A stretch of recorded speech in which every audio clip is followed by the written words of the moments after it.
Located in Marrakesh, Morocco, the Jardin Majorelle is a 2-acre botanical garden that was created by the French artist Jacques Majorelle over 40 years, beginning in 1923. The garden includes a cubist villa by the architect Paul Sinoir. The painter used a special shade of cobalt blue in the garden that was inspired by local tiles seen in Marrakesh.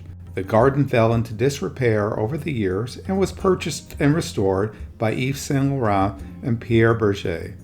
The garden has over 300 plant species from 5 continents, as well as a cafe for a snack during your visit. Visit the garden when you're in Marrakesh.